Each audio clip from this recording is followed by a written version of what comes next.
चुलत बहिणी एकाच मुलाच्या प्रेमात पडल्या, म्हशीमागे गेल्या आणि पुढे जे घडलं त्याने संपूर्ण गाव हादरलं. काय आहे नेमकं प्रकरण ते जाणून घेण्यापूर्वी चॅनलला सबस्क्राईब करायला विसरू नका. प्रेमामध्ये कोण काय करेल हे सांगणे फार जास्त कठीण आहे.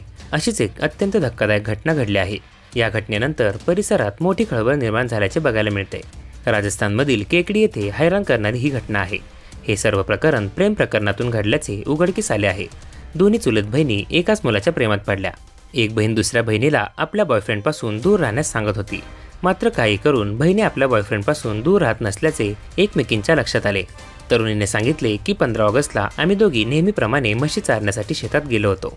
यावेळी आमच्या दोघींमध्ये बॉयफ्रेंडवरून वाद झाला. ती माझी अजिबात ऐकत नव्हती. यावेळी माझा राग इतका जास्त अनावर झाला की मी काठीने तिला मागून जोरात मारले आणि त्यातच तिचा मृत्यू झाला. नेमकं काय घडले याची संपूर्ण माहिती ही आरोपी बहिणीने दिली. या प्रकारानंतर घरच्यांच्या पायाखालची जमीनच सरकली आहे. हेच नाही तर पोलिसांनी अवघ्या 3 तासांमध्ये गुन्हा कबूल करून घेतलाय. मात्र प्रेमासाठी दोन्ही बहिणी कोणत्या टोकाला गेल्या याची आता जोरदार चर्चा रंगतानाही दिसत आहे. या खळबळजनक घटनेनंतर संपूर्ण गावामध्ये एक चिंतेचं वातावरण बघायला मिळत आहे.